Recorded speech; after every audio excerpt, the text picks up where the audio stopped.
Salut les Wargamers, c'est Evie de Fresh Bio, votre chaîne de rapport de bataille tuto et live peinture. Aujourd'hui je suis en compagnie de Père Castor pour la lecture et l'analyse du tout nouveau codex pour Warhammer 40 000, les Chevaliers Impériaux. Je le disais en intro, enfin les Imperial Knights sont là. Ce 6 septembre, ils sont donc en précommande. Là, c'est l'arrivée en plus d'un nouveau kit pour toutes les classes questoristes avec un kit unique qui vous permet de tout faire, notamment l'arrivée d'un petit nouveau qui est le Chevalier Défenseur, Defender, qui est juste ici, qui arrive avec des règles en C+, assez fraîches pour cette 10e édition, un peu tardive aussi malheureusement. Oui. On se doute qu'il y a eu un petit décalage au sein justement de ce châssis qui aurait peut-être dû arriver en même temps que d'autres.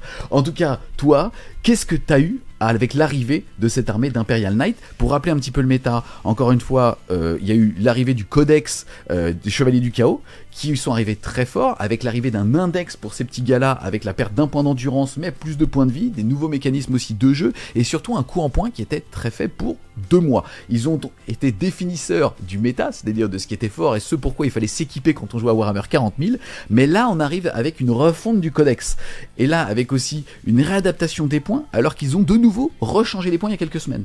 Oui, écoute, moi je trouve que ce codex est assez frais en termes de game design, on va vraiment se faire plaisir. Ils ont réparé ce qui était un peu problématique dans l'index, c'est-à-dire une sorte d'inversion entre les règles de détachement et les règles d'armée. Là, on a une règle d'armée avec le code de chevalerie qui est vraiment centré sur toute l'armée, et on va voir qu'on aura des règles de détachement qui permettent d'avoir une richesse de build et puis de choisir différents détachements. Donc là, entre la qualité et les hauts faits pour devenir générés, on n'est pas perdu, hein, c'est les mêmes principes que dans l'index, mais on va avoir un peu plus de richesse, aussi bien sur les moyens pour être honoré que sur les qualités qu'on va pouvoir choisir. Franchement, on va le voir, grande fraîcheur, je ne sais pas si ça sera encore très fort sur table, mais il y a suffisamment de liberté de build pour s'amuser quand on a un joueur IK. Yes, écoute, je vais vraiment aller dans le sens de ce que tu décris en tant que joueur IK. Globalement, savoir si c'est fort ou pas, c'est toujours très difficile, puisque globalement, comme on joue 5 figurines, il suffit de pouvoir rentrer une 6ème, si ça devient pété, on retombe à 5, peut-être que c'est un peu faible par rapport à la violence en ce moment du monde dans lequel on vit.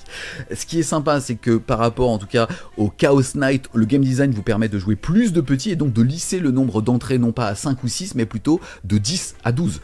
Et donc on va avoir un petit peu plus de granularité par rapport à cette échelle de puissance où à quel point avec un patch on peut être soit très fort soit très nul. Et aussi là le fait que tous les détachements donnent envie d'être testés, on a envie de faire des listes qu'avec des gros et des petits, potentiellement qu'avec des petits et un gros pour pouvoir en buffer plein. Vraiment très belle qualité d'écriture au niveau du game design. Entièrement d'accord.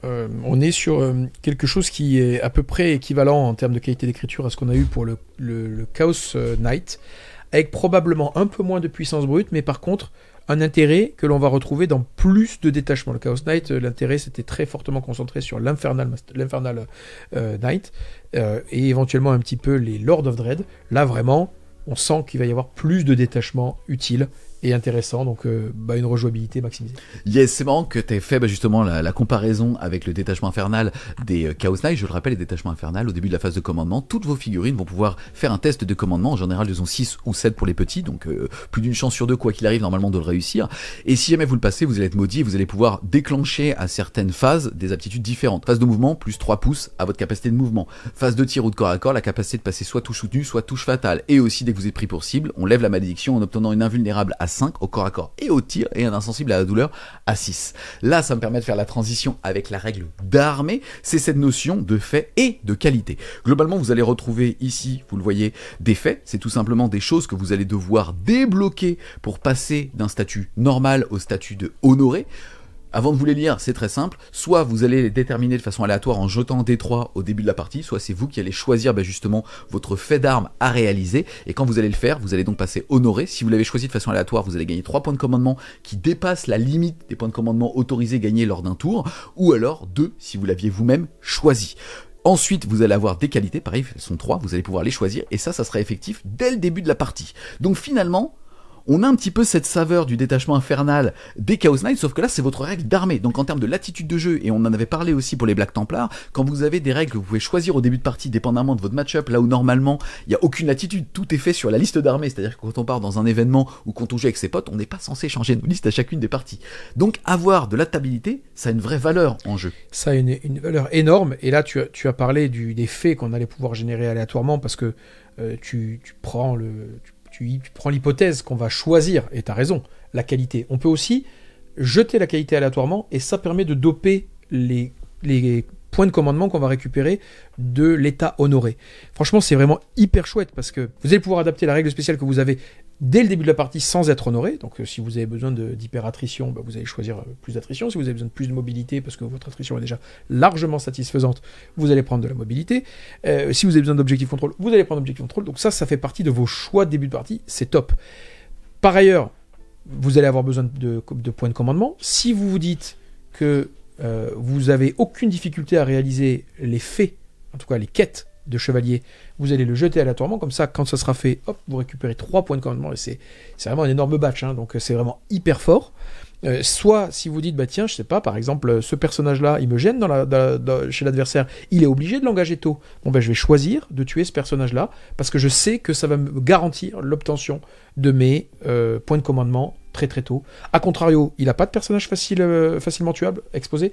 Je vais prendre un autre fait, parce que je veux être honoré très rapidement. Je vais les lire en tout cas au niveau des faits. Donc on le rappelle, ça c'est l'objectif que vous allez devoir atteindre pour passer honoré. À partir du moment où vous êtes honoré, 2 points de commandement, quoi qu'il arrive, 3 points si vous l'avez choisi de façon aléatoire, mais surtout dans l'intégralité des détachements. Donc on aime quand il y a en termes de game design, quand il y a une règle d'armée qui va venir se conjuguer sur chacun des détachements, vous allez avoir des doubles effets qui se coulent, c'est-à-dire un stratagème va vous donner un bonus, et si jamais vous êtes honoré, vous aurez un deuxième bonus. Au niveau donc de ces faits, son nombre de 3, le premier, tu as commencé à nous en parler, au début de la bataille, vous allez choisir un personnage de l'armée adverse, et si jamais il est détruit, alors vous serez honoré. Deuxième fait, c'est si à la fin du tour adverse, vous contrôlez plus de pions objectifs que votre adversaire. Assez facile si on veut pas que votre adversaire expose quasiment toute son armée en termes d'attrition, et s'il rebondit, il a tout exposé et vous êtes quand même honoré, donc franchement c'est très très cool. Et le dernier, assez intéressant, c'est un mécanique qu'on n'avait pas vu depuis quelques éditions, c'est le fait que à la fin d'un tour, si jamais vous avez détruit un nombre d'unités qui est supérieur au numéro du tour, alors vous passez honoré. Donc tous ces faits sont beaucoup plus faciles à faire qu'avant, avec une latitude aussi, mais comme tu l'as dit, d'obtention. Moi j'aime beaucoup, avant de te laisser commenter, c'est que d'un côté un joueur débutant va jouer tout seul, et l'autre va s'en servir pour contrer le gameplay adverse. Sous-entendu, mon pote, t'as un personnage que t'aimes pouvoir avancer, j'en sais rien, un Vect, une Alpha, Strike, et ainsi de suite. Si tu le fais, mon pote, tu me donnes ta cible. Donc ça va te forcer à jouer défensif et à casser un petit peu ce qu'on appelle ton game plan. Ça, c'est super intéressant. Qu'est-ce que tu penses des 3 ? Bon, déjà, je pense que celui sur les personnages, il est enfin corrigé, parce qu'avant, c'était le Warlord. Et le Warlord, ça veut dire que le choix appartient à votre adversaire. Et ça faisait qu'on avait des réflexes. Bonjour. On avait des réflexes un peu bizarres quand on jouait, quand on préparait nos listes. Dans le cas où on allait affronter des IK, on mettait Warlord, le personnage le plus miteux qu'on allait laisser au fond de la map. Donc ça n'avait pas beaucoup de sens, même sur le plan du lore. Là, comme c'est terminé ça, on va mettre le Warlord, le mec qui a du sens. Et vous allez pouvoir choisir le personnage qui va s'exposer le plus. Ça reste le plus difficile à faire quand même, parce que ça veut dire que ça fait partie des choix qui sont laissés à votre adversaire. Si vous le choisissez, il va juste le garder en retrait. Et les deux autres sont plus simples, notamment tenir plus d'objectifs que l'adversaire. Ça peut être très très dur si vous jouez en premier. L'adversaire aura beaucoup de mal à le contrer. Vous allez sur les objectifs. Est-ce qu'il a le punch pour immédiatement vous contrer ? C'est loin d'être clair. Donc c'est très intéressant. Peut-être aussi avez-vous des alliés, et donc du coup vous pouvez aussi tenir des objectifs avec des infanteries sans être complètement exposé. Donc celui-là il est assez sympa, et l'autre qui consiste tout simplement à faire de l'attrition si vous jouez face à une armée qui est multiple small unit. Donc là vous vous dites, c'est sûr, il y a un tour où je vais l'éclater. Faut même imaginer que le mec ne peut même pas tenter de move block, parce qu'en fait s'il te donne une unité à détruire et que t'es tour 1, mon pote, t'es honoré tour 1. Et je trouve ça vachement intéressant à quel point avant le système d'honoré on prenait ça comme un bonus, et ça avait un effet un petit peu snowball, boule de neige, qui était de se dire à partir du moment où je suis honoré, c'est déjà que soit j'ai détruit ton seigneur de guerre, soit que j'ai pris l'objectif chez toi, dépendamment en tout cas de l'ancien système. Et donc finalement t'étais déjà dans un boulevard en général d'écrasement. Ce qui est bien, c'est qu'avant c'était auto-win, parce que vous aviez aussi un insensible à la douleur à 5, c'était toxique sur ce genre de profil avec autant d'endurance et de PV. Là vous n'avez pas ça, par contre vous avez une livraison de points de commandement qui est hyper bienvenue, parce que tout de suite quand vous dépensez un point de commandement dans une unité qui vaut 400 points plus, ça a beaucoup de valeur ce point de commandement. Donc j'aime bien ces deeds. Je pense que la plupart du temps, si tu veux vraiment avoir tes PC, tu vas jouer safe, tu vas prendre 2 PC et tu vas pas les choisir aléatoirement, parce que tu risques sinon de tomber sur le 1 et 2 et le caractère, et donc dans ce cas-là, ça va être plus dur à obtenir. Mais si t'es gourmand, tu le feras. Yes. Vous allez voir, c'est trop bien, ça me permet de faire aussi la transition, encore une fois, ça veut dire que enfin les joueurs Imperial Knight vont réellement jouer sur cette notion de devenir honoré avec une stratégie en interne. Et ça, c'est vraiment, ça a beaucoup de saveur sur table. Ensuite, maintenant, on va vous présenter les qualités, encore une fois, vous allez pouvoir la choisir au début de la partie, soit de façon aléatoire, soit vous-même la choisir, et vous allez voir les bonus rigolent 0, et c'est très inspiré de ce qu'on a au niveau, justement, du détachement Chaos Knight. Donc, la première qualité, c'est le fait tout simplement, et c'est quelque chose qui vient de l'index, de pouvoir choisir à chaque fois qu'on va activer une unité, une relance des touches et une relance des blessures. En deuxième bonus, c'est le fait d'ajouter 2 à la caractéristique de mouvement et 1 au jet d'advance et de charge. Ok. Je rappelle en général que les gros bougent de 10, les intermédiaires, donc les questoris, bougent de 12 et que les lancers bougent de 14. Donc là, il passe à 16 de base, si jamais on décide d'avoir le plus 2 en move. Et plus 1 à la charge. Et plus 1 à la charge. Ils ont prévu de charger. Donc du coup, ça fait plus 2 pour eux. Et enfin, dernier bonus qu'on va pouvoir choisir, c'est l'amélioration du contrôle d'objectif et du commandement. 2 de contrôle d'objectif et 1 sur le commandement. Je rappelle qu'avec la refonte des différents châssis, ils sont passés de 12 à 11 d'endurance, ils ont gagné un petit peu de PV, mais ils ont surtout perdu en contrôle d'objectif. Oui. Donc là, ça nous permet quand même de revenir pour aller chercher ces fameux paliers de 8 pour les petits et de 10 pour les gros. Oui, et de 5 pour les petits lorsqu'ils sont en profil dégressif. Ça veut dire que si vous êtes en profil dégressif, vous n'êtes toujours pas contesté par une petite escouade de 5. Moi, je trouve que c'est hyper intéressant parce que avant, on aurait dit... tous les jours, je choisis la relance de une touche et d'une blesse. Là, ce ne sera pas forcément le cas. Si vous jouez des gros IK avec des faibles volumes de tir, Canis, Atropos, alors oui, une relance de touche, une relance de blesse, ça a une valeur de dingue. Si par contre vous jouez des IK avec plus de volume de tir, une relance, c'est moins sympa. Par contre, l'hypermobilité, c'est autre chose. Donc, encore une fois, là, ça va vraiment dépendre du gameplay que vous allez jouer. On n'est pas sur un faux choix. Et ça, j'aime bien. Franchement, c'est génial. Encore une fois, la notion de trouver ce qui va vous faire plaisir pour être honoré, que ça soit vous tout seul, soit pour contrer ou forcer votre adversaire à vous contrer. C'est cet effet, encore une fois, boule de neige, même sur les points de commandement. Et derrière, sur les qualités, je trouve que le game design, il est parfait. C'est la règle de l'armée et pas la règle de détachement, je le rappelle. Ils l'ont réparé. Tout le monde disait que ça aurait dû être ça dès le début. Exactement. Ensuite, ça pour le coup, on l'avait déjà découvert ou redécouvert avec les Chaos Knight. C'est le fait que les marcheurs super lourds ont la capacité de passer à travers tout ce qui fait moins de 4 pouces de haut, et même de traverser les murs. À partir du moment où vous le faites, vous allez jeter un dé sur un 1, par contre vous serez ébranlé. Et aussi la notion de sans fief, c'est-à-dire que si votre armée est impérium, vous allez pouvoir aller chercher soit un gros, soit jusqu'à 3 petits pour les alliés.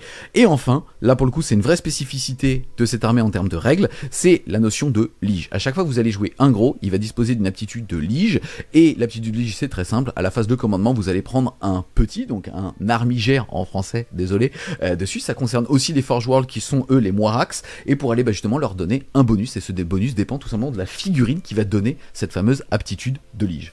Oui, ça ce sont des mécanismes avec lesquels on est familier, donc rien de nouveau sous le soleil, c'était des bons mécanismes. On poursuit. On vient de voir la règle d'armée. Avant de s'attaquer au détachement, on va regarder les entrées pour tout simplement voir comment les synergies fonctionneront au sein des détachements. On commence par les classes Dominus, c'est-à-dire les plus gros des Imperial Knight, avec le chevalier Castellan qui lui, avec la sortie de ce nouvelle armée, a diminué du coup en points et il est à 410 points. On est donc vraiment sur un des gros châssis de tir parmi les deux qu'il y a. Un va être plus offensif avec une portée courte et l'autre justement va être celui-ci avec une portée un petit peu plus longue. Déjà lui ne va pas avoir d'aptitude de lige, il va avoir une aura puisqu'il va donner à tous les armigères à 6 pouces de lui le fait qu'ils vont être à couvert, et lui pour tout seul va avoir chasseur de titans puisque tout simplement il va pouvoir relancer les jets de dégâts à chaque fois qu'il cible un monstre ou un véhicule. Ça tombe bien, globalement il est équipé de Disarm Arm, le décimateur à plasma et la lance Volcano, et après un petit peu de latitude, c'est tout simplement le fait d'avoir soit une arme parmi 2 profils entre le canon siège breaker et les lance-missiles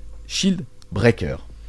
Bon, c'est pas mon préféré du tout, hein. Il y a une aura qui est un petit peu inutile, qui donne couvert quand on a des bodies aussi gros que ça. Si on n'a pas le couvert, c'est vraiment qu'on l'a fait exprès. Donc l'aura est un peu inutile, et relancer les dommages contre les monstres et les véhicules, c'est pas si mal, mais ça veut dire que vous allez le relancer concrètement sur vos Twin Melta qui tirent à 12, votre Volcanolance qui fait déjà des 6 plus 8, donc vous êtes déjà en train d'éclater un véhicule même sans relance, et éventuellement le Shield Breaker qui du coup est à dommage des 6 plus 1.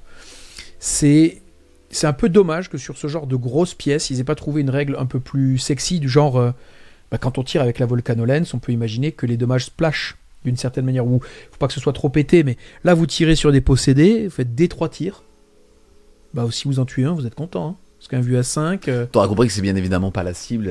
Mais d'accord, mais c'est intéressant ce que tu dis. Parce qu'en même fait, tu tires sur un véhicule, tu fais des 3 tirs, tu fais 1, tu vas toucher à 3, tu rates ton 3, t'es comme un fruit. Non, je suis d'accord quand tu vois qu'un hammerhead a une relance intégrée ou un lanceur pour être sûr de détruire sa cible, je partage. Là où c'est rigolo, moi j'ai revu un petit peu ma façon de penser, c'est que pour moi les classes Dominus étaient un petit peu des titans, même au sein des armées de titans, tu vois ce que je veux dire. Sauf qu'en vrai c'est plus vrai, puisque quand il a 410 points, tu te rends compte qu'il est quasiment au même prix qu'un Questoris. Donc je pense qu'il faut juste revoir sa façon de penser, et c'est tout simplement un Questoris qui est une plateforme de tir. Voilà, mais qui est une mauvaise plateforme de tir en fait.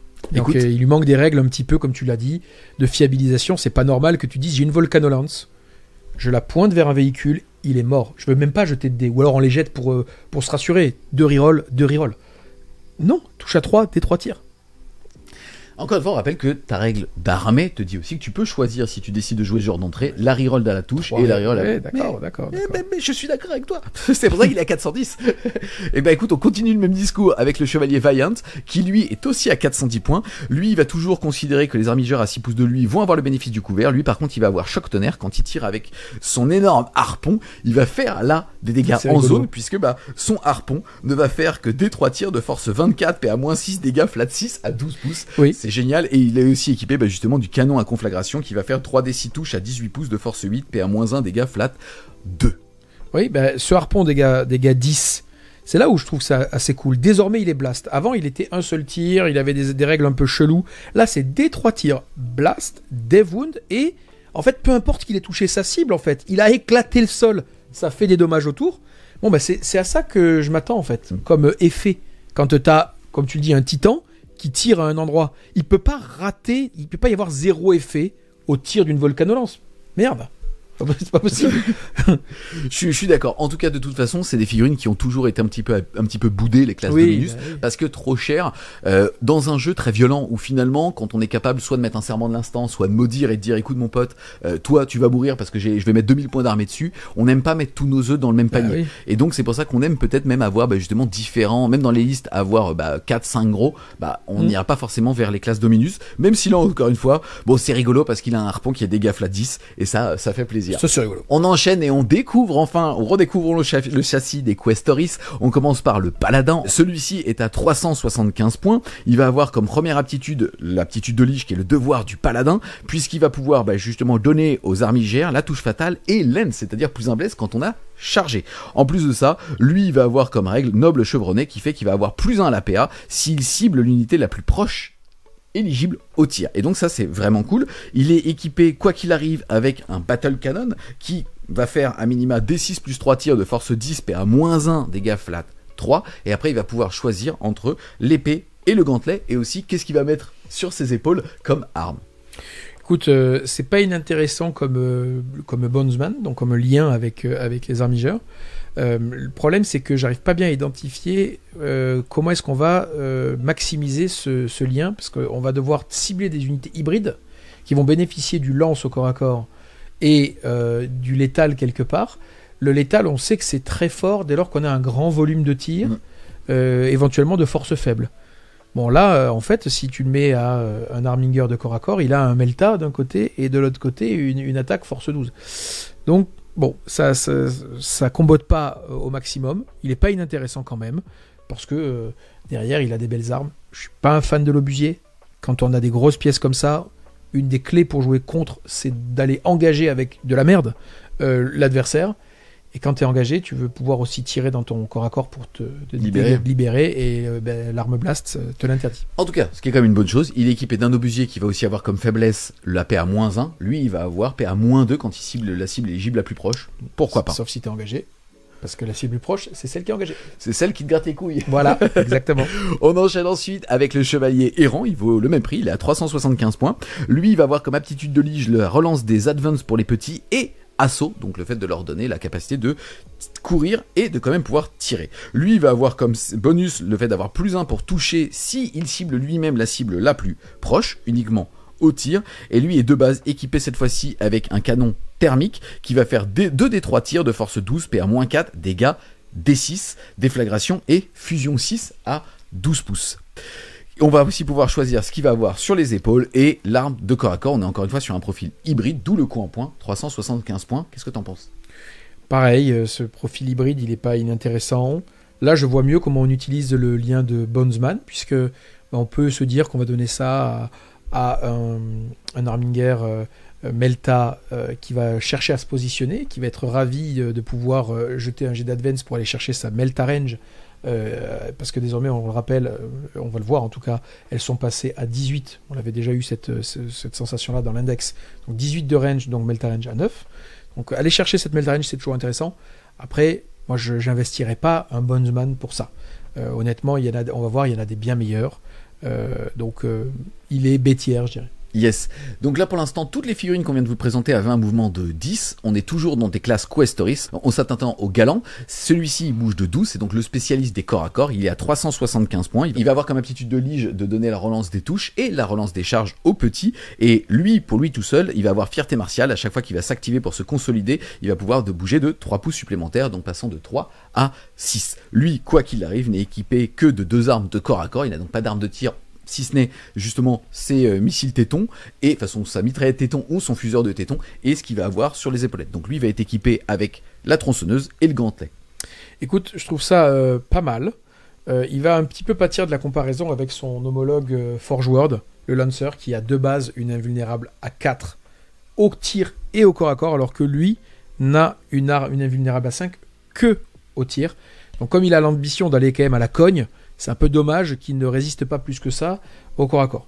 Ce qui fait que je vais pas le recommander, parce que si tu vas au corps à corps, tu vas être une vue à 4 tirée close.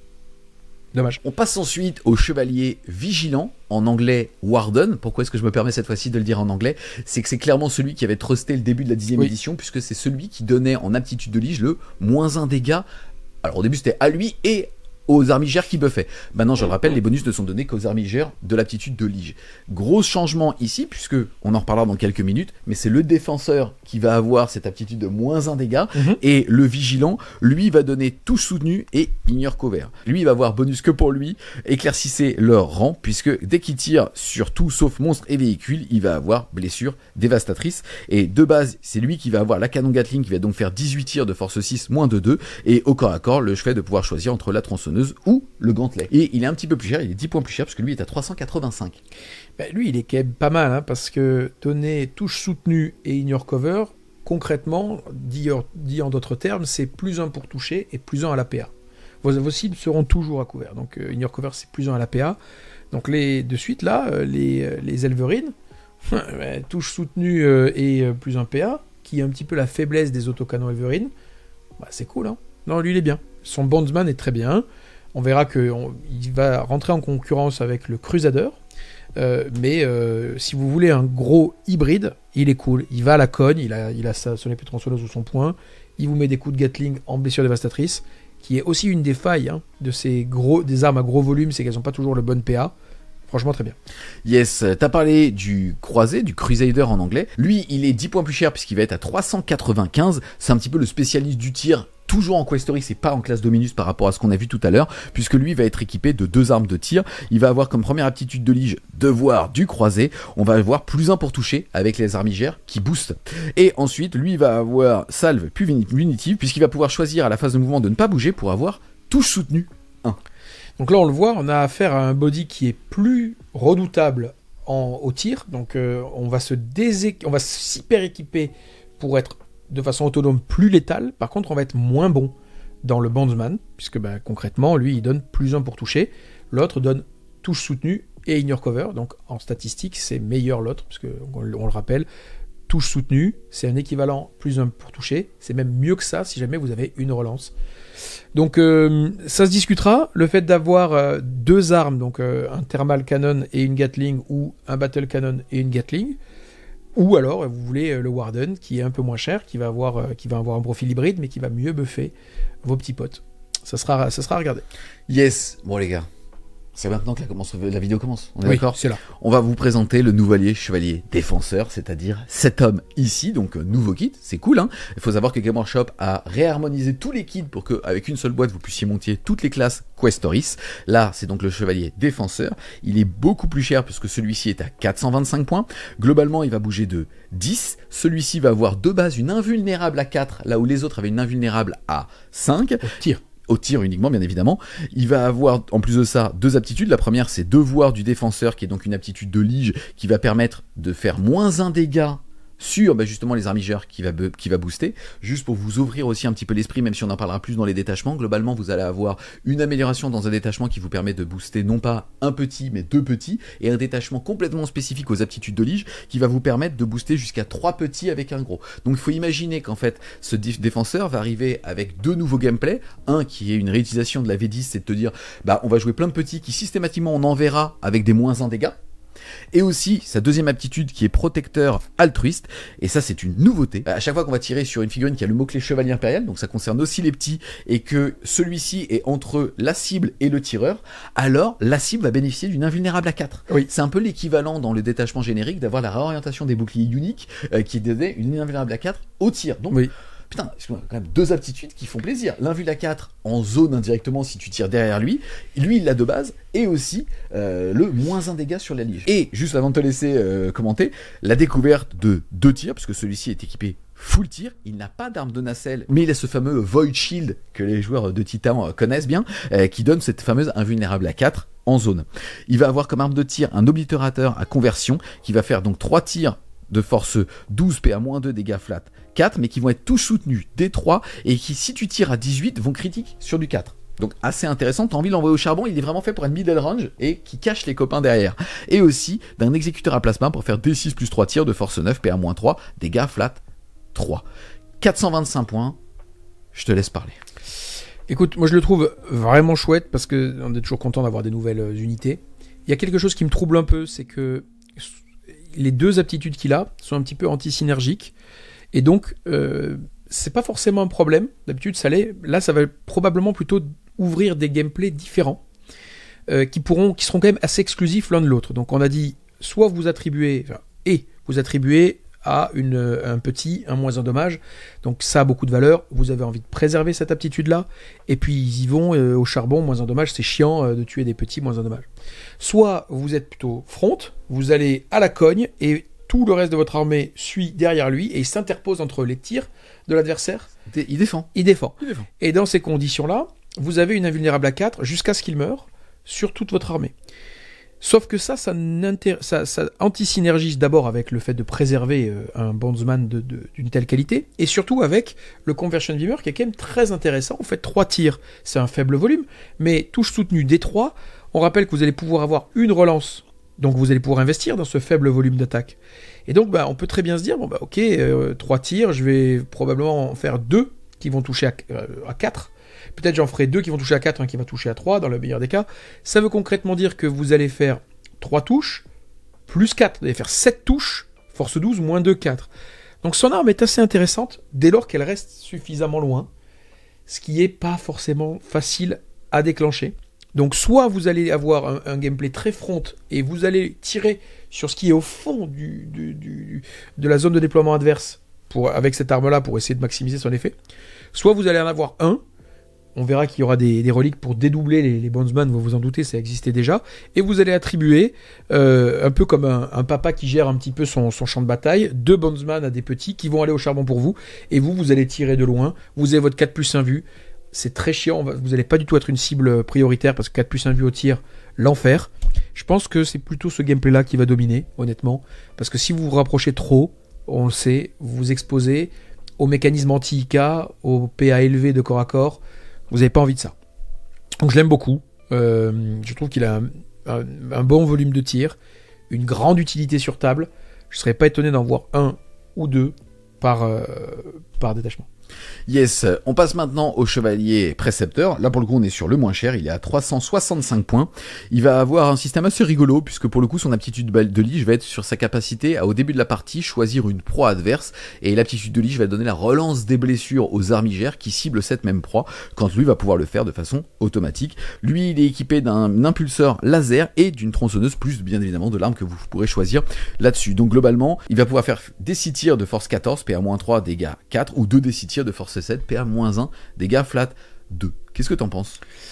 Je trouve que son aptitude de lige est très intéressante, surtout si on la dédouble. Si on a décidé de jouer des armingers, pouvoir dire mon gars, les armingers ils vont relancer les blessures Ils sont dommage 3, on rappelle, ils ont un bon volume de tir, ils ont gardé les mêmes, hein, force 8, enfin 8 tirs, pardon, force 9 ou 10 si jamais on les augmente.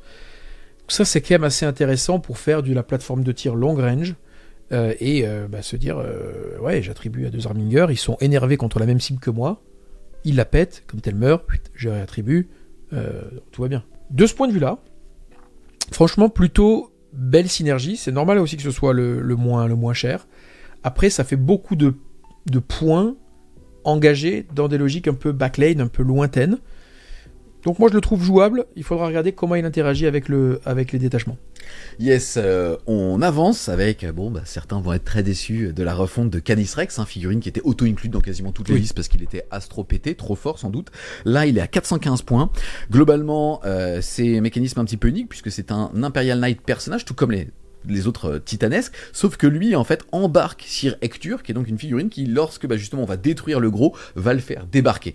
Donc ça c'est assez rigolo, c'est un petit peu un mécanisme unique. 415 points, il va avoir 2 aptitudes, sans fief légendaire. Lui il va pouvoir une fois par tour utiliser un stratagème à 0 PC, et aussi le briseur de chaîne, puisqu'il va pouvoir une fois par bataille trouver une unité de l'Imperium. C'est sympa, donc ça veut aussi dire qu'en allié il a une valeur par rapport à ça. Choisir une unité ébranlée à 12 pouces de lui et dire toi, je t'ai levé l'ébranlement. C'est pas inintéressant. Alors, c'est vrai que pour continuer, il a gardé justement les profils de tir un petit peu similaires. Globalement, il a toujours la touche au-dessus sur tous ses profils. Mais avant, on le rappelle que pour le même coup en point, il critiquait à 5. Ouais. Je te laisse, excuse-moi, y aller. Non, mais écoute, la perte du critique à 5, c'est quand même dur. C'est quand même très très dur parce que c'était le fondement de son hyper-attrition. Il ne l'a plus, surtout qu'en plus de ça, comme il pouvait relancer un G gratuitement avec son aptitude de chevalerie et en plus de ça un CP reroll gratuit, c'était assez facile d'aller fiche les 5.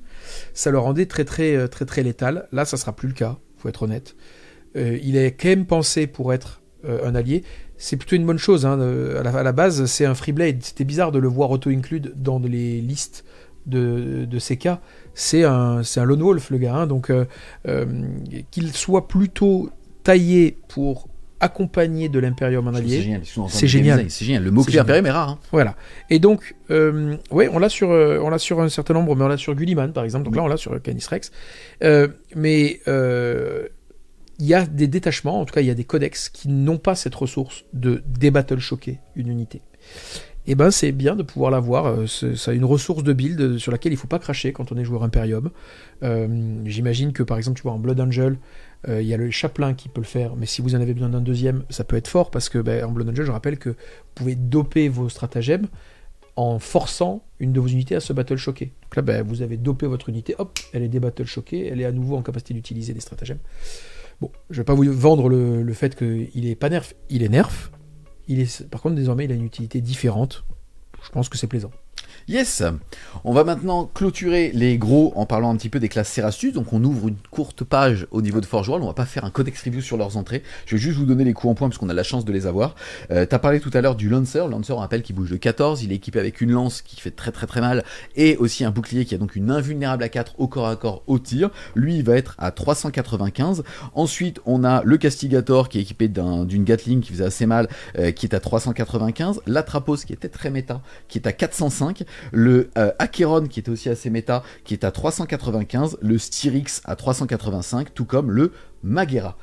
Tu peux nous donner quelques petites pistes par rapport à Forge World? C'était ceux qui étaient vus au WTC dernier. Alors déjà, le fait d'avoir une invulnérable de base, tir et corps à corps, ça vous permet de jouer beaucoup plus front, et donc de ne pas craindre trop le fait de vous faire engager. Vous avez aussi plus de PV, donc ils sont toujours très intéressants. L'Atrapos, aussi par sa géométrie, il est extrêmement haut, donc il bénéficie beaucoup plus du towering, est toujours très intéressant, surtout si vous avez une relance de touche, une relance de blesse, vous avez un faible volume de tir, donc très intéressant. Le Lancer, on va le voir, hein, on va regarder comment ça s'inscrit dans les détachements, mais lui, 4+1 vue, il vient tout droit vers vous, il vient à la cogne. 14, voire 16, avec 16, le bon fait. Quoi. Enfin, il vous déboîte au corps à corps, donc ça, vous devez le craindre.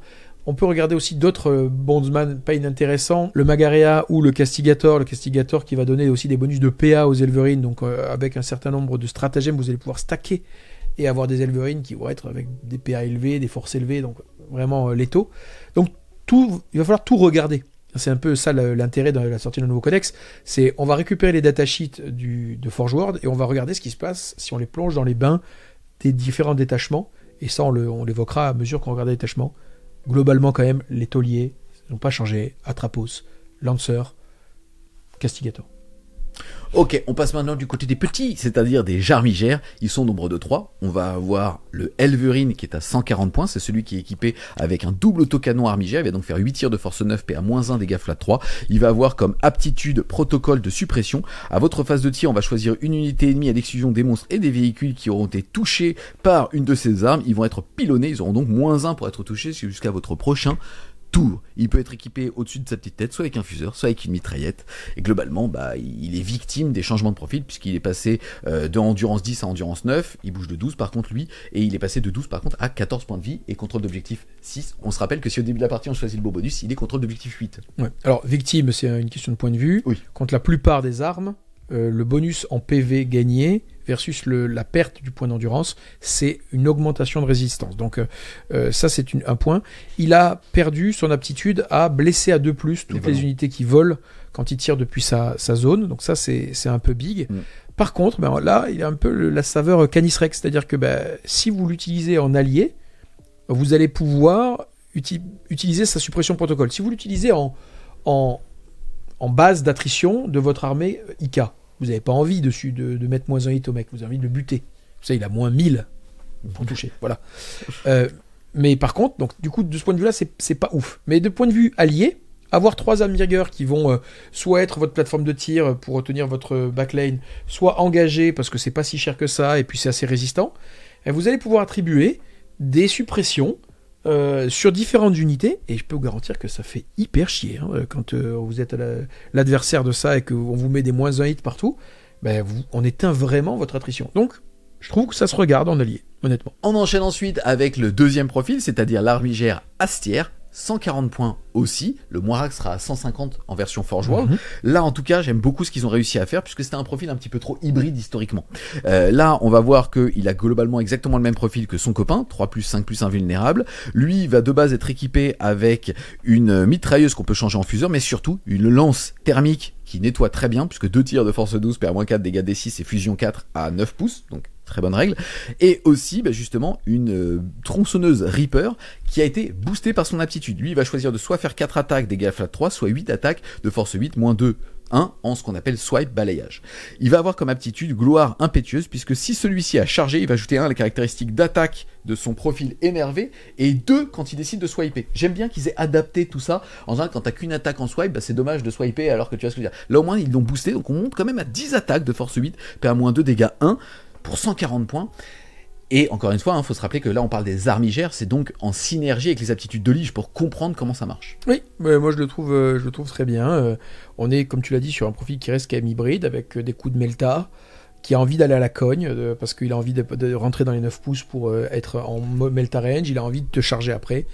Donc c'est un profil qui est intéressant. Juste excuse-moi pour rappeler les synergies qu'on va pouvoir avoir. Si on le joue avec des défenseurs, -1 dégâts. Ouais. Si on le joue avec d'autres, ça peut être assaut, relance des charges, potentiellement avec un autre, relance des blessures, potentiellement plus un bless. Relance des touches à la charge. Ouais, aussi ouais. Voilà un petit peu toutes les synergies qu'on va pouvoir avoir avec eux, qui risquent d'être un petit peu votre carburant en early game, d'envoyer des unités. Ouais, je les trouve très autonomes aussi, parce que si on a choisi le pouvoir d'armée, relance une touche, relance une blesse, alors concrètement, vous êtes avec des Melta qui sont en full relance des touches et des blesses, vous avez deux attaques, donc 1 égale 2, et quand vous allez attaquer, vous avez 5 attaques, donc 5 égale 1 aussi, donc il n'y a pas de problème, et donc vous allez vraiment pouvoir stabiliser, fiabiliser vos faibles volumes d'attaques de haute qualité, donc ils sont très bien. Mouvement de 12 aussi, donc ils sont assez véloces. Évidemment, si vous voulez passer mouvement 14, vous augmentez encore plus la distance de menace. Donc je les trouve très bien. Si on leur attribue un -1 dommage, ça devient très chiant, très très chiant. On a fait le tour de la règle d'armée, on a fait le tour justement des fiches d'unité, on passe maintenant au niveau des détachements. On commence par lance de frappe valeureuse, audace, chevaleresque. En gros, votre armée va pouvoir relancer les jets de course, d'advance, et si vous advancez, toutes vos unités chevaliers impériaux, c'est donc toutes les classes, les petits, les moyens et les très gros, vont avoir l'aptitude assaut, donc de quand même pouvoir tirer au moment où elles courent. Ça, encore une fois, la mobilité, c'est la clé de ce jeu. Vous allez faire concrètement, c'est que vous allez augmenter le mouvement de vos véhicules entre 4 et 4,5, puisque un jet de D6 en moyenne, c'est 3,5. Si vous êtes dans un D6 relance, c'est plutôt 4 à 4,5. Donc vous augmentez les distances de mouvement de vos véhicules considérablement. je trouve que ça bénéficie beaucoup plus aux gros qui, eux, du coup, vont venir poser un orteil dans une ruine pour annuler la ruine et bénéficier du towering, prendre des losses sur à peu près tout, des lignes de vue, et vous pulvériser. C'est vraiment très fort. Yes, au niveau des optimisations, on va les découvrir aussi. On va avoir le porteur du calice de fer, j'aime bien ce nom. En gros, figurine chevalier impérial seulement. On rappelle que les gros sont automatiquement personnages titanesques. Et que, dépendamment encore une fois de la méta et de la saisonnalité, ils ont le droit de pouvoir faire une action étirée, et ainsi de suite, puisqu'on joue peu de figurines. Là, le porteur du calice va vous permettre tout simplement, à votre phase de mouvement, de choisir un chevalier impérial qui ne soit pas le porteur de l'aberration, c'est quand même précisé, pour pouvoir le soigner de D3 PV perdus, ou jusqu'à 3 si votre armée est honorée. C'est pas mal, En gros, vous avez une sorte de tech marine qui vous répare tranquillement. Après, souvent, c'est un petit peu léger, le nombre de PV. Je suis pas sûr que ça vaudra l'amélioration. La première amélioration était à 20 points, la deuxième va être à 15. C'est le porteur du bouclier évanescent, figurine chevalier impérial seulement. À votre phase de mouvement, vous allez choisir une autre figurine que le porteur à 12 pouces de lui et lui donner discrétion, c'est-à-dire -1 pour être touché au tir. Bon, ça c'est beaucoup plus fort. Vous donnez -1 pour être touché au tir à un Lancer qui s'approche de vous à toute berzingue. Ça angoisse tout le monde. -1 hit, 4 plus 1 vue.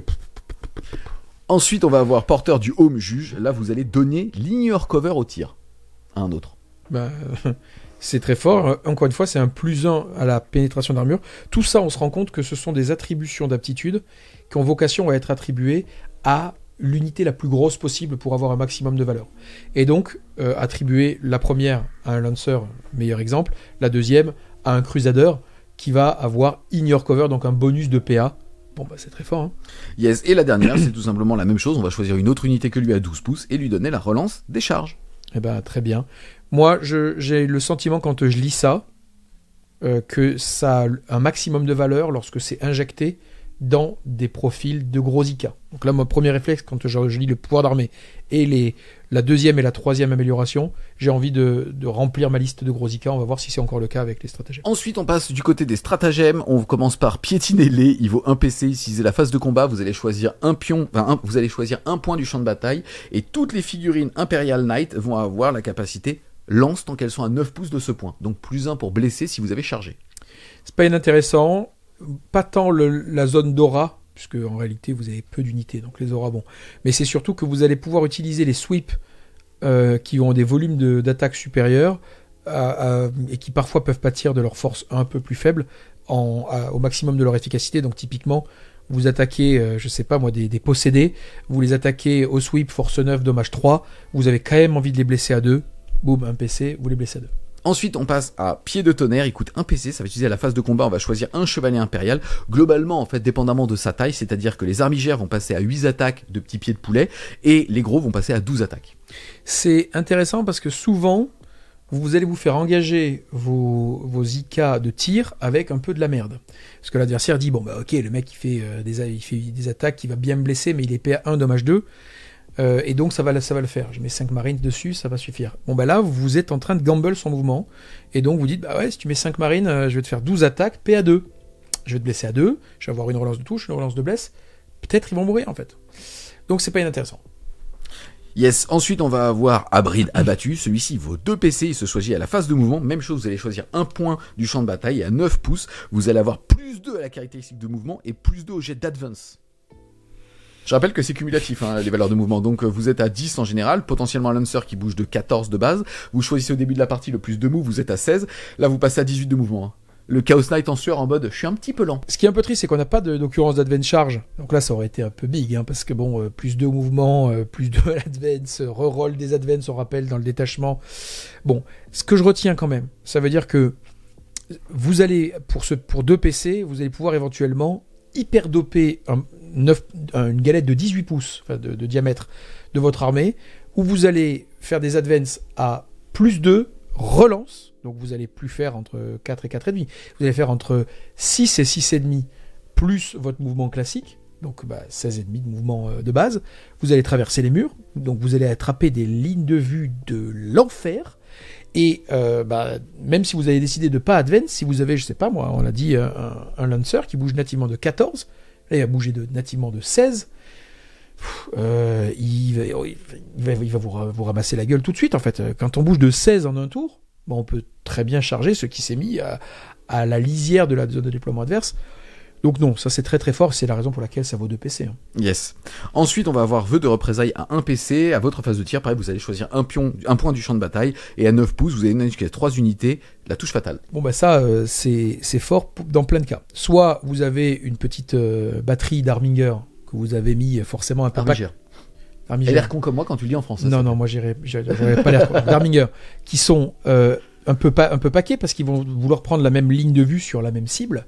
Bon ben eux ils vont tous avoir touche létale. Comme ils sont parfois un peu légers en force, ben, touche létale c'est ni plus ni moins qu'un plus un bless, hein. Un peu amélioré si vous avez une relance de touche.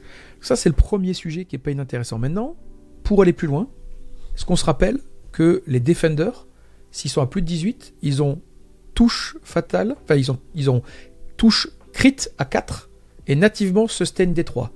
Bon, ben là, vous mettez vos Defenders à 18 pas l'un de l'autre, hein, puisqu'on a dit c'est une galette de 9, et les deux, ils sont crit fort, létal, sustain D3. Donc, concrètement, vous touchez, vous blessez, et vous avez droit à D3 tirs de plus qui vont jeter une blesse.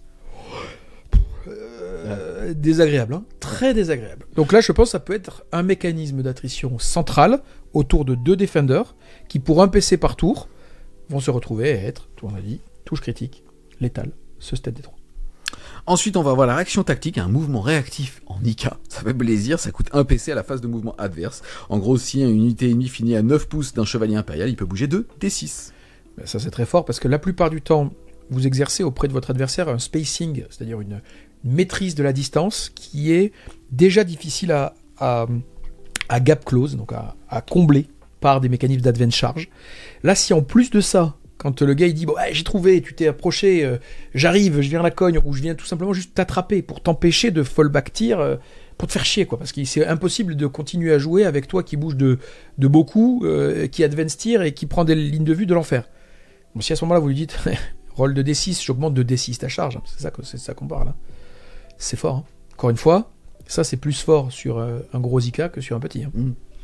Et on termine avec l'orientation des boucliers unique qui vaut 1 PC celui-là à la phase de tir adverse. Dès que vous êtes pris pour cible, vous allez pouvoir passer avec une invulnérable à 4 pendant la phase. Très bien, puisque heureusement que ça n'est pas plus 1 à la sauvegarde comme avant, puisque là ça voudrait dire que quand tu as une invulnérable à 4 donnée par un Defender, tu aurais passé un invul à 3. Là au moins c'est harmonisé, ça vous permet juste d'avoir une autonomie pour une invul à 4. C'est juste top. Moi je vois un kit de strat qui est absolument génial. De la mobilité réactive pendant le tour adverse, de l'hypermobilité pendant ton propre tour en bulle, donc tu n'es même pas obligé d'attribuer un stratagème sur 400 points, tu peux attribuer un stratagème sur 2000 points. Donc ça, ces mécanismes-là, en termes de valeur du CP, je vous rappelle qu'en plus de ça, vous allez pouvoir en farmer si jamais vous réalisez votre haut fait. Le létal en bulle, donc ça peut être, parce que j'ai dit tout à l'heure, ou les Armingers, ou les Defenders, mais ça peut être non mais toxique. Et puis derrière, on l'a dit, les bonus de si vous êtes engagé, ben vous avez encore de quoi vous désengager. Si vous voulez aller à la cogne, vous avez un lance. Enfin franchement, entre les pouvoirs d'armée de détachement et les kits de strat, on adore. Et les deux améliorations qui donnent stealth et in your cover, détachement très fort. On passe maintenant au deuxième détachement, pareil, game design nouveau, c'est ouais. assez rigolo. Unique. En gros, le détachement va s'appeler lance de gardien des portes et la règle de détachement va s'appeler défenseur intrépide. En gros, vous allez choisir 2 objectifs, ça peut être n'importe où. On rappelle qu'en général, vous avez un objectif chez vous et un objectif chez l'adversaire, ou alors 3 objectifs dans ce qu'on appelle le No Man's Land. Là, vous allez en choisir 2. On rappelle qu'un objectif fait 40 mm d'épaisseur. C'est pas un point où les grosses galettes qu'on met. Ça, c'est pour représenter à quelle distance on les contrôle. Mais un objectif à Warhammer 40 000 fait 40 mm. En gros, vous allez donc prendre 2 objectifs, tracer des traits, des zones entre ces 2 objectifs, donc sur un espèce de bandeau de 40 mm. Si vous le faites sur le No Man's Land, vous prenez les 2 larges et ça va vous faire vos bandeaux. Si vous faites par exemple, j'en sais rien, ma zone de déploiement, ta zone de déploiement, bah ça va être sur la profondeur de la table. En gros, cette ligne va s'appeler la ligne de défense. Et ça va vous donner des bonus, puisque si une de vos figurines est sur cette ligne de défense, alors le fait que vous allez ignorer les modificateurs à la touche, et aussi que vous allez gagner avec toutes vos armes au tir au corps à corps, touche soutenu. Vous verrez aussi que d'être sur cette fameuse ligne de défense va vous donner des petits bonus au niveau des améliorations et des stratagèmes. Oui, c'est pas inintéressant, le game design est rigolo, donc on dit ligne de défense, mais ça peut être aussi ligne d'attaque en fait, hein, si vous avez décidé de défendre la zone de déploiement adverse, ça peut être ça. Donc non, c'est rigolo. Je défends, c'est ton slip, c'est le mien. Voilà. Au niveau des améliorations, on commence par Acquéreur en armes. Celle-ci, elle coûte 20 points. Ça va vous permettre tout simplement que tant que le porteur de cette amélioration est sur la ligne de défense, donc sur cette espèce de petit bandeau, alors il va pouvoir ajouter sa caractéristique de contrôle d'objectif aux unités sur lesquelles il a balancé son aptitude de lige. Oui, bah c'est pas mal. Hein. Oui. Et en termes de contestation, ça fait vraiment très très chier. Donc ça va permettre, on sent déjà qu'on est sur un gameplay réinventé, un peu singulier. Et donc, il va falloir regarder ce que ça permet. Donc là, on nous propose un gameplay de contestation ou d'hyper-contestation. Voyons voir ce que la suite propose. Yes, ensuite, main de la purification, 20 points aussi. Là, ça va vous permettre, si votre chevalier est sur la ligne, justement, de défense, d'avoir au corps à corps une relance des touches et des blessures de 1. Bah, pas mal, hein, vous mettez ça à un lanceur, il devient très fiable. Hein. Vous pouvez du coup lui mettre des bonus de mouvement. On s'en fout. Hein. Relance des 1 pour toucher, des 1 pour blesser, c'est-à-dire relance tout, quoi. Ensuite, on va avoir le Halo Augure. Lui, il est un petit peu moins cher et il va avoir comme règle, si celui-ci est sur sa ligne de défense, au tir, ignore cover. Ben, très fort aussi, hein, vous mettez ça sur un Crusader qui, lui, quand il n'a pas bougé, a plus 1 pour toucher ou tir sous touche soutenue. Bah, vous allez avoir quand même des bonus d'attrition qui sont forts. Et on termine par celui à 15 points, c'est Foulée Vengeresse. Une fois par tour, vous pouvez cibler le porteur avec un stratagème attaque de char pour 0 PC. C'est donc le fait de jeter autant de dés que sa valeur d'endurance après avoir réalisé une charge, et sur chaque 5+, de faire une blessure mortelle. Donc ça peut déclencher un gameplay aussi, pas seulement de contestation comme on l'a vu au début, mais des gameplays hyper agressifs, où vous allez avoir déjà les lancers qui peuvent faire cette aptitude, mais vous pouvez avoir d'autres gros qui le feront aussi gratuitement. On découvre ensuite le kit de stratagème. Le premier va être chassez-les. À votre phase de tir ou à la phase de combat, vous allez choisir un chevalier impérial. Encore une fois, donc un gros ou un petit. Si l'ennemi est sur la ligne de défense, alors vous critiquerez non pas sur du 6, mais sur du 5. Bah, toujours intéressant. On rappelle qu'on a une règle de détachement qui donne touche soutenue. Ça veut dire qu'elle sera sur du 5. Si vous avez choisi des relances, ça veut dire que vous commencez vraiment à abuser de ce mécanisme. Ensuite, la même chose mais en défensive, c'est-à-dire que c'est brise-lance pour un PC à la phase de combat. Une fois que vous êtes pris pour cible et si vous êtes sur votre ligne de défense, alors vous allez avoir -1 pour être blessé si la caractéristique de force dépasse votre valeur d'endurance. Au corps à corps, c'est quand même assez rare que ça arrive, donc ça me paraît très situationnel, mais si vous affrontez un miroir, alors oui, il aura une force supérieure à votre endurance, et donc éventuellement vous allez pouvoir vous faire blesser seulement sur du 4. Franchement, si ça arrive, et qu'un IK adverse est en train de taper sur le vôtre corps à corps, pas sûr que ça vous sauve. Yes. Ensuite, on va avoir la supériorité inflexible pour un PC, c'est utilisé à la phase de combat. Si vous êtes engagé en mêlée et que votre ennemi est sur la ligne de défense, et ben vous allez vouloir lui en sortir, c'est ton slip, et donc vous allez pouvoir relancer les jets de touche. Oui, ton slip, c'est mon slip, et donc relancer les jets de touche, plus touche soutenue, plus crit 5, ça commence à faire beaucoup, hein. Donc là, vous pouvez vraiment abuser. Je sais pas, si vous avez un Lancer qui vient d'arriver dans un énorme pack où vous avez besoin d'une hyper attrition, bah, vous payez 2 PC et le gars, il se retrouve encore une fois full relance. Donc vous allez fiche, parce que vous avez peut-être touché à 2, et vous allez faire une quantité de touches hallucinante. Donc pas mal. Ensuite, un extraordinaire. On se plaignait de ne pas avoir d'occurrence d'advance et charge. Mais indirectement, on l'a, puisque pour un PC à votre phase de mouvement, vous allez pouvoir choisir jusqu'à 2 chevaliers qui ne se sont pas déplacés, mais aucune contre-indication par rapport au fait de devoir toucher le bandeau, le slip, tout ce que tu veux, rien du tout. On va ajouter 3 pouces à leur caractéristique de mouvement. Donc, un PC, bien, hein. Une advance à 3 sur 2 figurines, c'est bien. C'est mieux. C'est pas une advance, c'est mieux, bien sûr. C'est mieux, c'est beaucoup mieux, parce que vous allez pouvoir tirer, vous allez pouvoir charger, vous allez pouvoir faire une action, et c'est sur 2, et vous avez eu quelque chose de stable. Moi, tous les jours, je préfère advance à 3, enfin, une auto-advance à 3 qu'une advance à D6 dont on sait pas tout quoi votre faire. Gameplay, double lancer, coucou, je bouge de 14, plus 2 grâce à mon aptitude d'armée, je suis à 16, plus 3, je suis à 19 avec 2 figurines. Voilà, et un PC. Ton slip, c'est mon slip, parce que je charge ton objectif. Ah, mais je vais même te dire, ton slip, c'est ton slip. Exactement, c'est chaud. Donc, assez intéressant. Encore une fois, là, il me semble que tout ce qu'on vient de voir là plaide plutôt pour une logique de gros, à l'exception faite de l'amélioration qui dit je vais donner à mon bondsman aussi mon OC, qui peut permettre d'être une logique d'ouverture, et tu envoies un Elverine tout seul être OC 10-16, bon, pourquoi pas. Le reste, ça a l'air quand même de bénéficier fortement au gros. Yes. Et d'ailleurs, c'est rigolo, pour l'instant, il n'y avait pas de contre-indication, c'est-à-dire que le mot-clé nécessaire était chevalier impérial. Le prochain stratagème, c'est bombardement titanesque. Là, à votre phase de tir, vous allez choisir une unité chevalier impérial titanesque qui est restée immobile à ce tour et qui est sur votre ligne de défense. Alors, vous allez lui donner touche soutenue 2. Donc ça, ce stratagème, il va bénéficier un peu à tout. Dès qu'on se fait charger, on n'a pas envie de bouger, donc un touche soutenue 2, en moyenne, ça donne lieu finalement à un plus 2 pour toucher, donc ça compense le moins 1 et ça rajoute un plus 1. On peut aussi imaginer que le Crusader que l'on cherche à faire rester immobile a nativement touche soutenue. Là, pour un PC, il va avoir sa touche soutenue 2. Donc c'est pas inintéressant. Je pense que les autres vont être beaucoup plus déterminants dans le gameplay. Hein. Des bonus de mouvement, c'est toujours ce qu'on veut chercher. Des bonus de touche critique sur du 5. Alors, tu l'as dit, hein, moi j'ai un peu l'impression que c'est la maison des lancers, hein, ce détachement. Quand vous avez critique 5 et full relance des touches au corps à corps, et vous avez des tank shock un peu gratuits, une relique qui vous donne aussi d'autres tank shock, donc si vous avez envie de prendre un petit lancer qui est une classe Kestoris, vous pouvez aussi. Donc tout ça est intéressant. Le sustain 2, plus situationnel parce que vous avez déjà sustain. Yes, et on termine par forteresse d'intimidation, tout simplement au début de la phase de charge adverse, vous allez prendre un chevalier impérial titanesque, et toutes les figurines qui vont vouloir le charger vont devoir faire un test d'ébranlement à -1. C'est tout. C'est-à-dire que les charges passeront quand même, sauf que les unités seront potentiellement ébranlées. Et ben ça c'est très fort, parce que, comme on l'a dit tout à l'heure, il y avait un stratagème qui permettait de bouger de D6. Ben là concrètement, vous êtes en train de dire au gars, tu vas faire un test d'ébranlement, donc déjà, la contestation que tu avais prévue, c'est pas sûr, en plus à -1, bah, c'est chiant. Je rappelle que du coup, vous avez en Marines 40% de chance de le rater. Alors que vous êtes en Marines, ça, si vous êtes autre chose, ça va tout de suite à 60%. Et puis si vous le ratez, bah, vous pouvez pas reroll votre charge.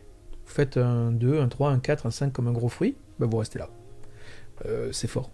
Yes, en gros, globalement, tous les mécanismes aussi de charger pour aller reprendre un objectif, pour répondre à un objectif secondaire, bah vous êtes objectif 0, même si en général, on ne sera plus ébranlé à sa phase de commandement, mais c'est pas grave. Oui, mais là, c'est pas grave, parce que du coup, vous allez passer une phase entière ébranlée pendant le tour adverse. Ouais. Donc, non, c'est très fort. On a fait le tour de 2 détachements. On voit que le premier générique offrait des outils de stratagème qui étaient très bons. Là, game design très intéressant. Alors, difficile à lire quand même sur une table de jeu, hein. Se rappeler du bandeau, je trouve que c'est toujours chiant à mettre en place, hein, objectivement, sur une table. Je suis d'accord. Mais les règles sont bien.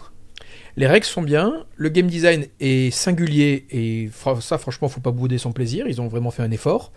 Je trouve que tu as raison, ça laisse pas mal de place aux gros I4 corps à corps. Ça veut dire aussi que du coup on va pouvoir choisir homme objectif à homme objectif, ça peut être rigolo. Le premier était très axé sur le tir puisque c'était assaut, advance, reroll les advance sans mécanisme d'advance charge, donc c'est du positionnement into je tire. Celui-ci est beaucoup plus axé sur le corps à corps et très sympa en termes de mécanisme, donc je pense que les deux seront jouables. Les deux par contre m'ont l'air très dédiés au corps à corps, au gros IK, plus qu'au petit. On change de détachement, alors là encore une fois pareil, super intéressant, compagnon Questoris.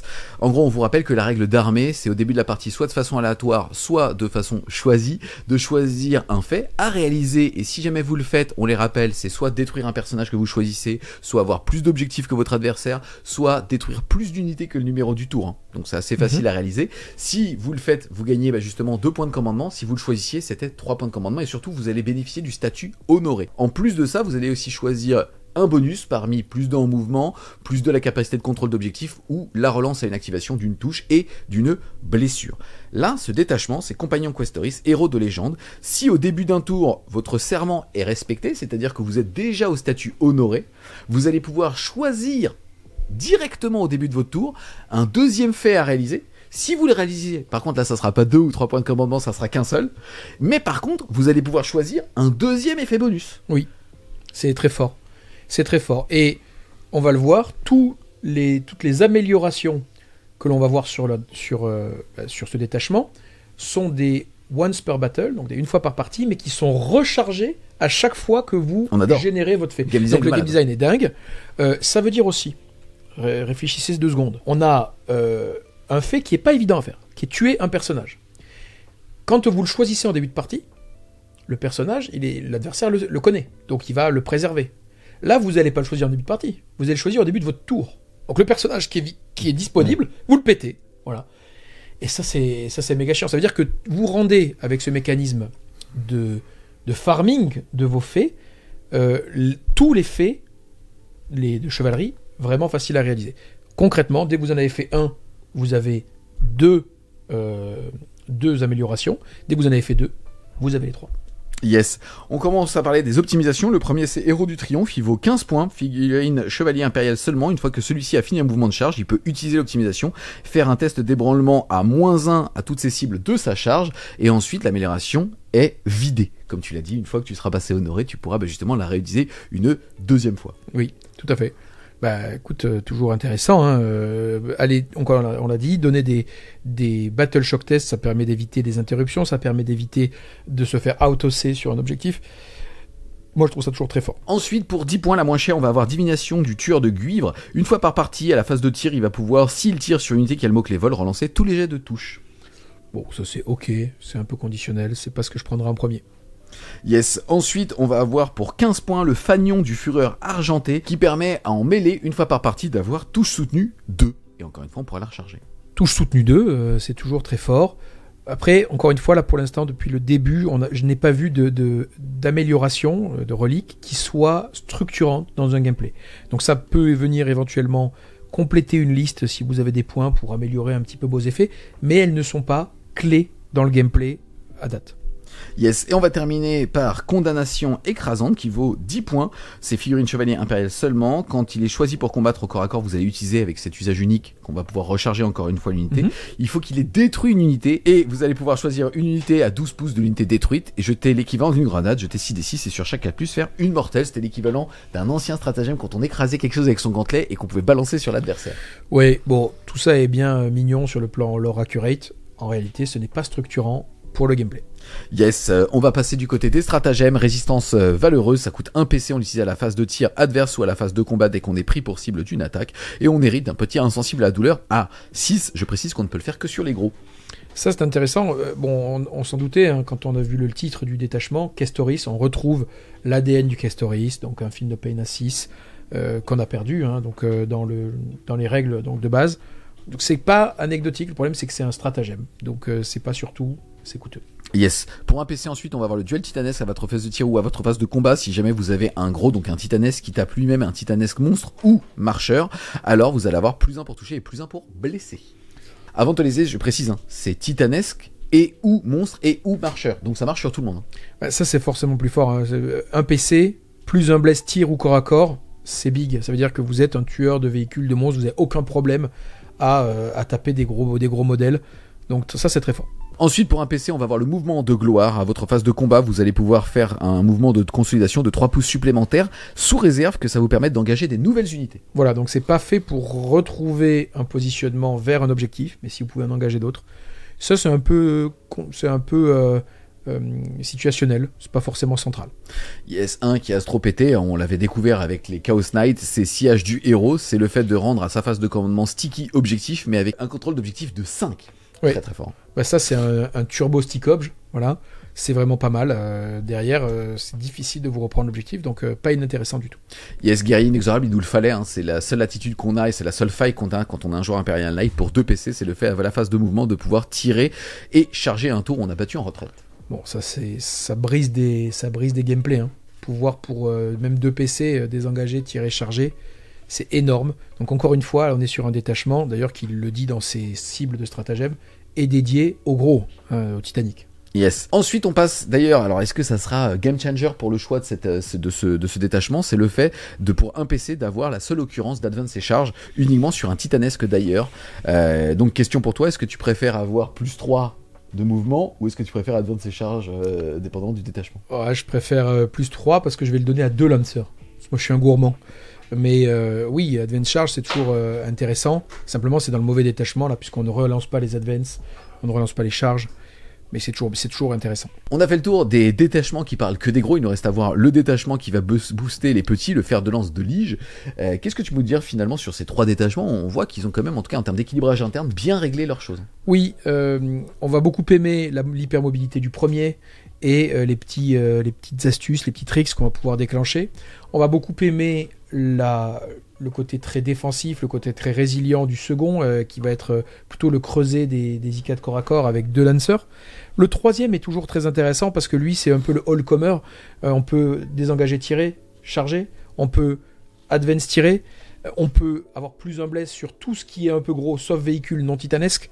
Donc en fait, on peut retrouver notre Feel No Pain à 6, et surtout, on peut commencer à farmer un peu tous nos bonus. Donc augmenter notre OC, augmenter notre mouvement. En réalité, quand on est mouvement plus 2 et advance charge, on est mieux que dans un mouvement plus 3. Donc les 3 sont très intéressants.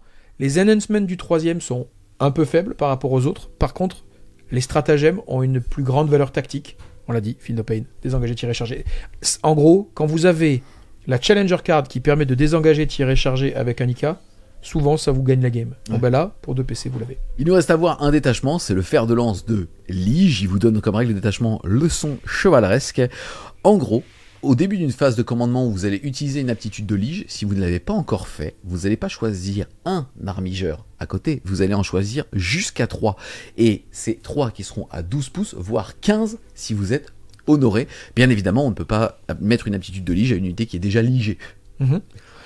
Ce que je lis là, c'est que on va pouvoir prendre 2 gros IK pour leurs aptitudes de Lige. Il faudrait qu'ils soient différents si on veut pouvoir en donner 6, mais ces 2-là vont pouvoir donner des buffs à 6 petits. Donc au hasard, un moins un dommage avec un Defender et un Warden qui va donner In Your Cover et touche soutenue.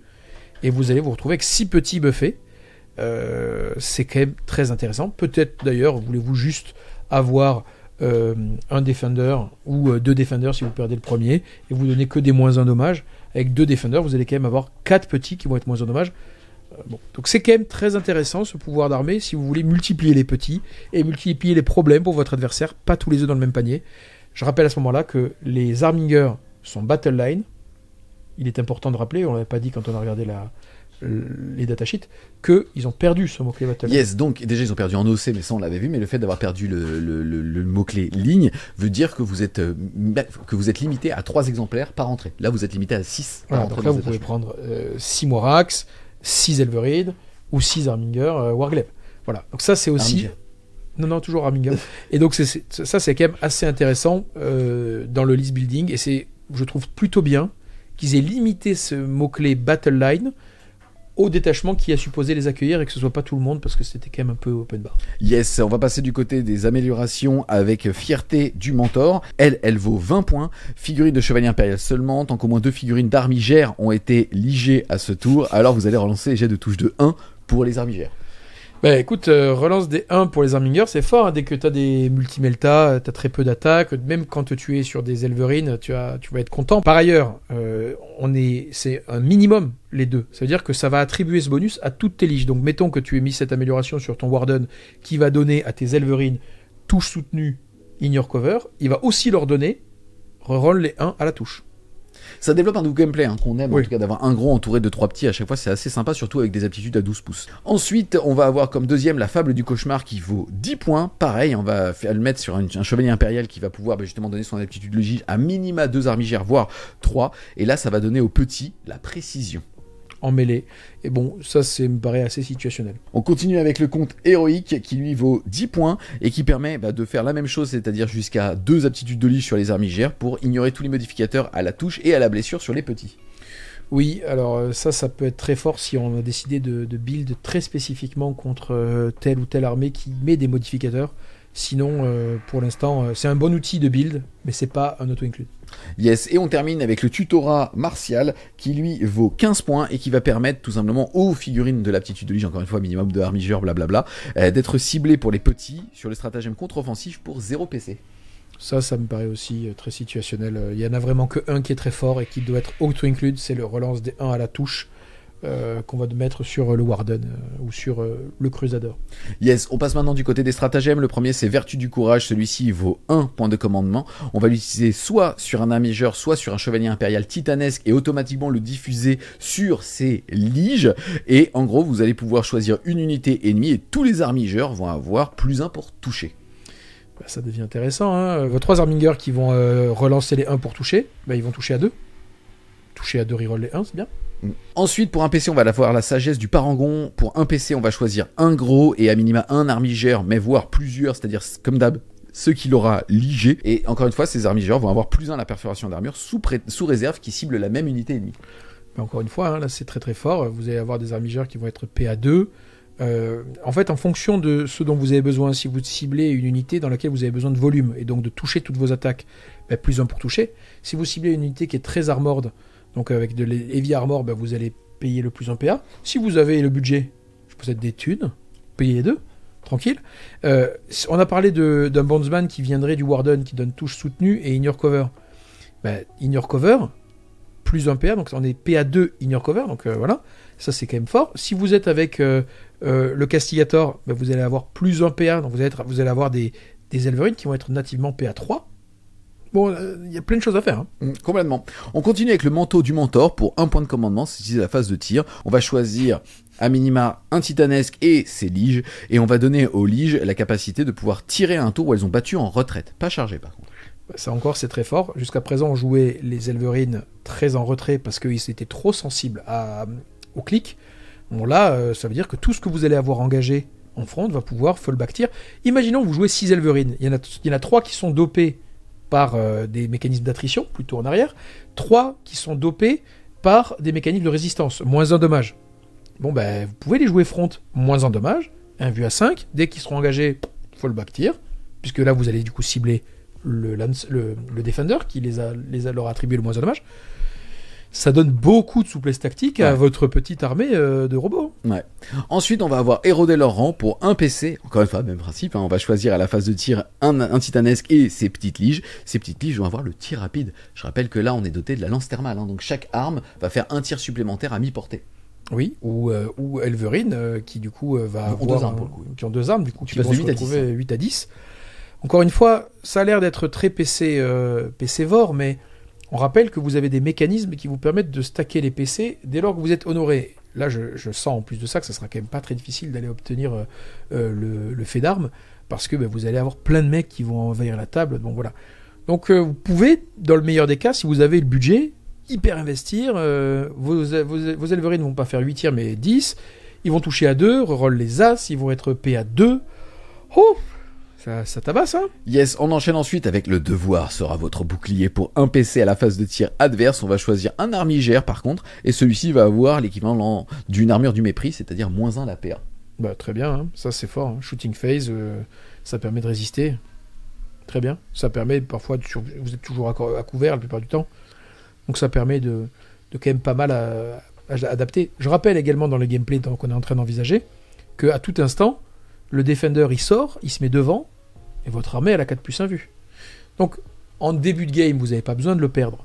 Mais mettons que vous faites un push, comme on dit, tour 2, tour 3, où vous sentez que les liges de moins 1 dommage, leur temps est venu. Vous avancez, vous interposez entre l'armée adverse et le reste de votre armée. Tout le monde a une vue à 4, plus les mécanismes de résistance, c'est chiant. Ouais, c'est chiant. Ensuite, on va finir avec écuyer en chasse pour un PC à la fin de la phase de combat adverse, donc au tour adverse. Vous allez pouvoir choisir des armigères qui sont sous aptitude de lige du gros que vous allez prendre, même mécanisme. Et là, s'ils sont à 9 pouces d'un ou plusieurs bords du champ de bataille, ils vont pouvoir pouvoir être remis en renfort stratégique. Donc jusqu'à 3 armigères. Hein. Up and down de 3 armigères. Bon, c'est très fort. C'est quand même un peu un YOLO parce que une fois que vous faites ça... C'est pas une faible, c'est un renfort, donc c'est automatiquement un 6 pouces d'un bord. Voilà, et surtout ça veut dire que vous allez probablement vous positionner hors de la distance de lige du prochain tour, sauf si derrière vous avez prévu votre coup, et donc derrière avec votre mouvement de gros, vous vous remettez à 15 de vos armigères, ce qui est aussi possible. Mais du coup ça permet de faire des vraies accélérations, et de jouer quelque chose, une game un peu tempo maîtrisé, lent, en disant à l'adversaire, mon gars, faut venir, moi je suis sur les objectifs, en moins 1 dommage, 1 vue à 5, qu'est-ce que tu fais? Et d'ailleurs j'en ai mis 2, regarde, 2, comme ça. Il faut les tuer, tu les fais comment en début de partie? Tu le fais, du coup je me mets dans la ligne de vue de revanche, de tir de revanche, et puis je te déboîte aussi. Et puis, sinon, si tu me laisses farmer tranquillement, moi je vais petit à petit t'en envoyer un, te contester, en moins 1 dommage à nouveau, et puis en fin de partie, je réaccélère.